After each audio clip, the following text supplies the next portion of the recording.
Oke, halo semuanya, selamat datang di Lokalis Epi 6 dan ya kali ini gua gak akan bahas game, gak akan main game, atau bahkan live streaming, enggak, ini udah jelas gak akan live streaming lah. Untuk kali ini gua mau bikin video semacam rekomendasi ataupun ya seperti biasa lah, seperti yang lama-lama itu rekomendasi, tapi ini cuma sebenarnya gua bikin video ini tuh buat teman gua yang mau rakit PC sesuai dengan judul lah. Ya gitu, dan ya kenapa banyak orang yang mau bikin PC itu karena ya kita paham sendiri bahwa PC itu memang banyak keunggulannya gitu. Ya memang kelemahannya juga ada jelas lah ya gitu dibandingin laptop. Padahal mereka udah punya laptop, kenapa mereka punya PC gitu? Ya gue ngerti karena memang mereka bilang bahwa PC itu bisa jauh lebih powerful dan lebih murah ketimbang di laptop. Kalau laptop lu beli 10 juta itu ketang. Kalau bisa lu beli PC udah gede banget. Sangat mengerti gitu loh. Ya walaupun memang ada kelemahannya gitu, seperti yang tempatnya besar, nggak bisa dibawa kemana-mana, nggak portable gitu. Tapi orang pada pengen aja rakit PC. Nah, karena berhubung banyak teman gua gitu yang mau rakit PC, jadi gue mau sebagai orang yang pernah rakit PC gitu, punya pengalaman. Kali ini gue mau share tentang 5 hal yang sebelum ente lakukan semua ada yang harus dipikirin gitu untuk sebelum lu mau rakit PC gitu, karena biar lu mau rakit PC pun nggak nyesel gitu, terus juga nggak ada kesulitan apapun gitu. Jadi lu tahu apa yang harus lakuin sebelum lu mau rakit PC gitu. Oke, yang pertama itu adalah yang jelas itu adalah kebutuhan gitu. Lu beli PC untuk apa? Gitu. Lu mau beli PC untuk apa? Apakah untuk beli untuk kebutuhan kerja, ngegame, ya atau misalnya belajar bisa, atau ya sebagainya gitu, ya atau sekiranya untuk untuk ya yang lain-lain ya gitu, atau untuk warnet bisa aja juga. Nah, ya itu harus dipikirkan sekarang gitu, karena nanti ini akan bakal ngaruh ke pemilihan speknya gitu nanti di ketika kalian mau gitu. Cuman ya teman-teman gua ya kebanyakan itu ada yang ya paling banyak memang ngegame, betul. Ya, kebanyakan dipakai buat ngegame, betul. Ya, tapi dipakai nggak kadang juga mereka dipakai buat semuanya. Nah, ini kelebihan dari PC perusahaan desktop ini kan bisa dipakai semua hal gitu. Lu bisa dipakai kerja juga iya, dipakai buat game juga iya gitu. Jadi multitasking lah sifatnya. Itulah kenapa orang mau bikin PC. Laptop pun bisa, cuman nggak terlalu maksimal gitu loh. Ya, dan PC ini bisa dimaksimal, tapi tergantung. Oke, terus yang kedua ini adalah budget, jelas pakai duit. Ente mau beli PC ya pakai duit dong gitu kan, membeli sesuatu juga harus pakai uang, nggak mungkin pakai uang, nggak mungkin pakai daun ya gitu, nggak mungkin pakai daun, nggak mungkin, apalagi cuma mengharap doa gitu, nggak mungkin. Orang tuh pasti butuh duit gitu. Nah, namanya budget ya, sesuaikan dengan kantong budget kalian masing-masing. Kalian mau spending berapa buat rakit PC?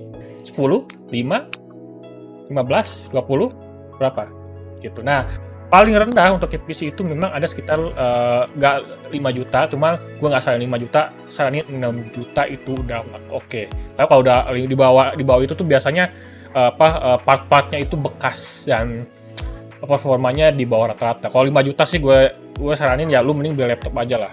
Ya 5 juta segitu mending beli laptop aja lah.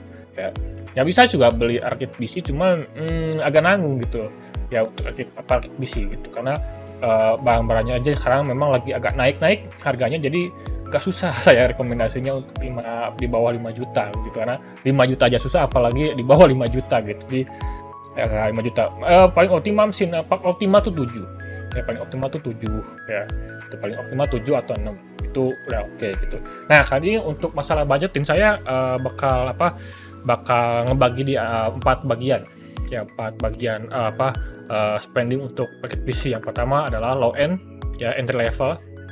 Jadi dia tuh ada low end ini sesuai dengan namanya ya gitu. Jadi spendingnya tuh rendah, budgetnya terbatas, sempit banget ya untuk rakit PC.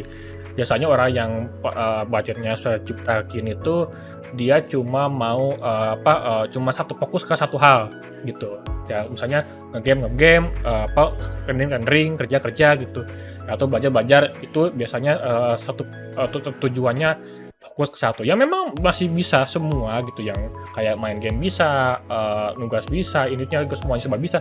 Cuma memang nggak akan maksimal. Ya nggak akan. Ya yang penting bisa jalan aja lah gitu.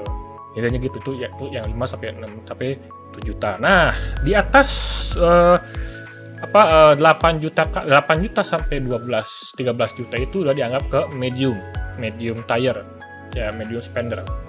Jadi di rangka ini tuh dia bisa menjalankan aplikasi-aplikasi berat dan game-game berat bisa, cuman memang ya nggak terlalu maksimal. Ya minimal bisa lah menjalankan game-game besar, tidak seperti low end tier yang main game saya jamin nggak akan berat dan render juga masih bisa render, cuman agak lambat. Kalau di medium ini dipakai render, dipakai main game, dipakai buat aplikasi berat pun bisa oke. Ya masih oke lah, ya walaupun nggak maksimal, tapi masih bisa jalan dan ya semut-semut aja gitu. Contohnya mungkin kalau lu main game, anggap aja kita mau main GTA 5 itu paling di set medium, ya set high. Kan ada di GTA 5 tuh ada normal, ada medium, ada high, ada ultra. Nah ini mungkin cuma medium 720p dapat sekitar 40-50 fps gitu untuk GTA 5. Iya hanya segitu. Itu juta.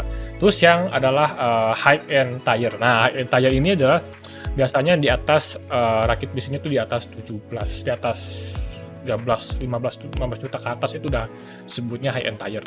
Ya, karena ini udah udah bisa dibilang ke jenjang yang sangat serius gitu. Jadi orang ini tuh pasti pengen dia yang punya performa yang lebih, pengen performa yang benar-benar optimal banget. Ya dipakai buat kerja, dipakai buat game, pokoknya sangat optimal banget semua gitu, nggak ada lag, nggak ada stuttering gitu, pokoknya semuanya serba lancar aja, tapi tentunya dengan budget yang terbatas gitu. Ya jadi di angka 17 sampai 25 itu udah high end, walaupun sebenarnya 20 juta juga udah high end gitu, tapi segitu udah high end. Dan yang keempat itu adalah ultra spending. Nah ini kalau ultra spending atau sultan, ya, kaisar ini, raja-raja ini, dia nggak akan mikirin budget. Orang nggak akan mikirin budget versi ultra ini.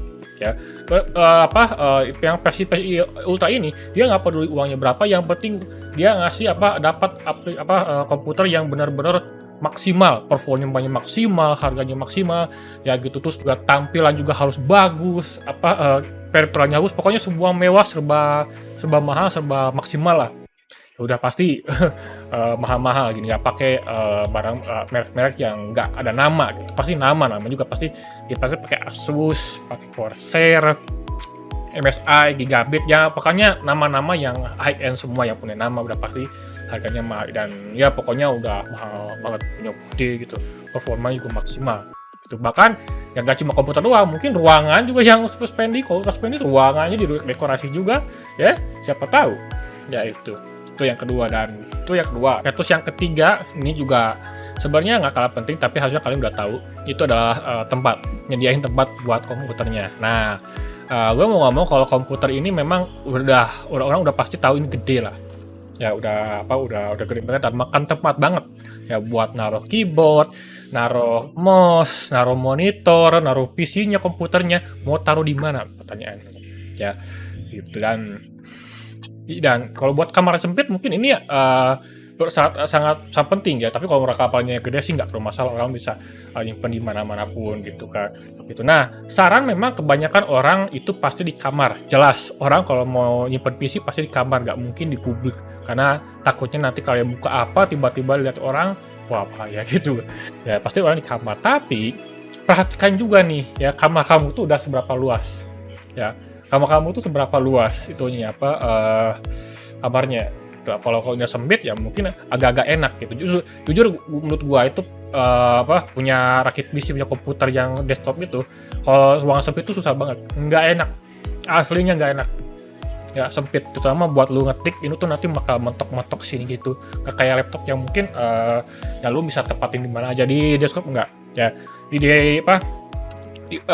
komputer besar lu mesti nyediain meja sama kursi ini. Kursi kayak gini juga, mungkin kursi apalah gitu, kursi yang putih pun, yang plastik tuh apa tuh kayak gitu juga bisa. Kursi meja pun ya, meja belajar biasa juga bisa.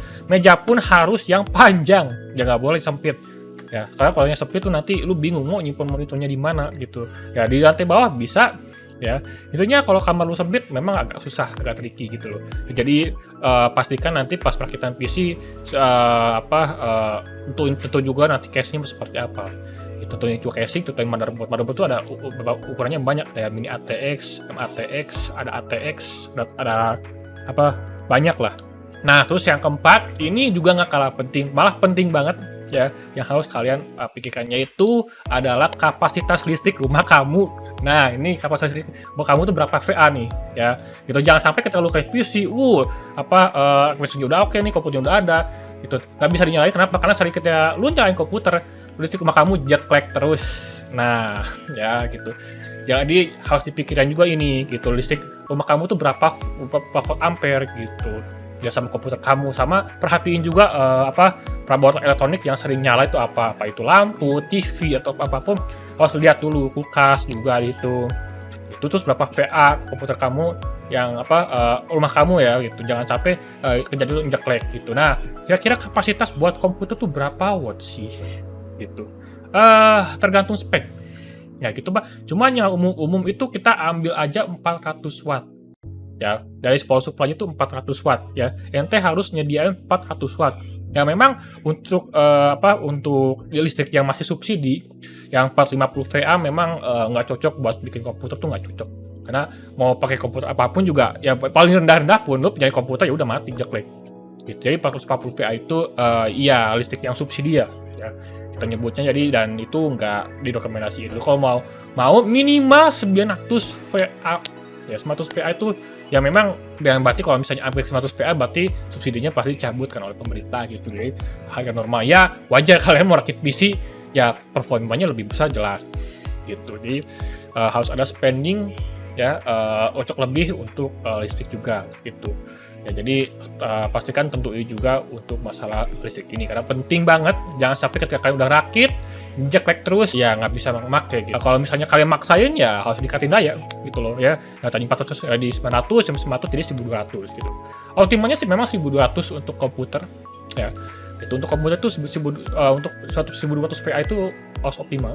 Terus gitu VA-nya itu yang paling optimal untuk PC. Jangan catatan kalau misalnya ya tergantung perabotan elektronik yang ada di rumah kamu. Nah, terus yang terakhir nih, ya yang terakhir itu adalah biaya perawatan, terutama biaya konsumsi listrik. Nah, ini cerita aja nih ya soal gua yang udah 2 tahun punya PC. Kira-kira tagihannya berapa sih per bulan gitu. Waktu gua dulu belum kerja 2020-an, ya waktu ngangguran, komputer itu nyala selama 10 jam. Itu sebulan bisa naik 200.000. Asli 200.000. Ini dia komputernya power supply-nya 550 watt. Ya, itu naikin 220.000. Bayangin kalau kamu punya komputer ya yang 1200 watt, mungkin 400.000 atau 300.000 itu naik tuh. Ya, tapi tergantung pemakaian juga. Itu tiap hari ya, tiap hari 8 jam. Tapi mungkin kalian ya udah kerja, mungkin ya anggaplah mungkin pakai mungkin di hari Minggu, jadi mungkin nggak separah itu. Cuman tetap harus ada perawatan komputer juga. Gitu, perawatannya memang apa aja gitu, seperti ganti thermal paste tiap setahun sekali. Nah ini penting. Thermal paste itu apa sih Bang? Jadi thermal paste itu ketika kalian masang prosesor itu ada kan pastanya di situ, pastanya itu, nah itu buat nempel itu, nah itu juga harus diganti selama 1 tahun sekali. Ya memang nggak terlalu nggak terlalu sering juga setahun sekali gitu. Cuma memang ya nggak terlalu mahal juga gitu. Paling 100.000 satu paste-nya gitu. Karena itu gratis tahun sekali, jadi mungkin nggak terlalu mempermasalahkan buat kalian juga.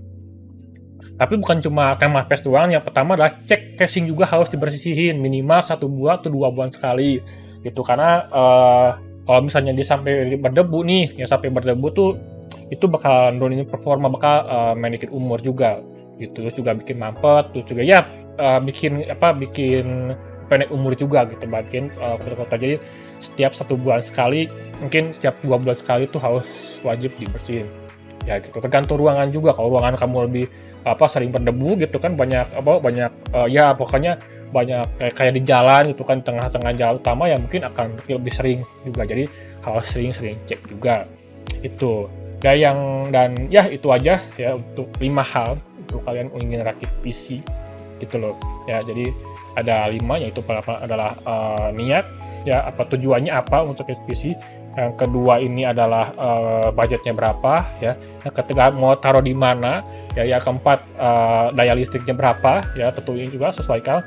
Yang kelima ini adalah perawatan dan maintenance ya, karena elektronik memang ada maintenance. Memang nggak terlalu kayak motor mungkin ya yang harus isi bensin, ini ya cuma bayar listrik sama perawatannya aja sih ya. Jadi Ya seperti itulah ya untuk rakit PC. Ya jadi, kalau kayak mau rakit PC, sekarang-sekarang mungkin bisa, cuma harga sekarang itu agak-agak mahal. Makanya saya nggak ngerekomendasiin harga 5 juta itu, karena harga komputer sekarang masih mahal. Walaupun nggak semahal dulu ya, yang 2020 tuh harganya lagi parah-parah, sekarang udah mendekati normal, tapi ya masih naik lah, belum normal. Jadi, ya sekian dulu untuk video kali ini. Terima kasih yang nonton, jangan lupa like, share, subscribe. Ya mungkin next video kita bakal bahas komponen apa aja yang kita akan beli dengan budget yang tersedia seperti itu. Ya, dengan budget yang kamu punya gitu. Mungkin bisa sampai 5, 10, 7, 8 gitu. Ya mungkin next video kita bakal bikin video kayak gitu. Oke, itu aja. Terima kasih. Sampai jumpa di video selanjutnya. P.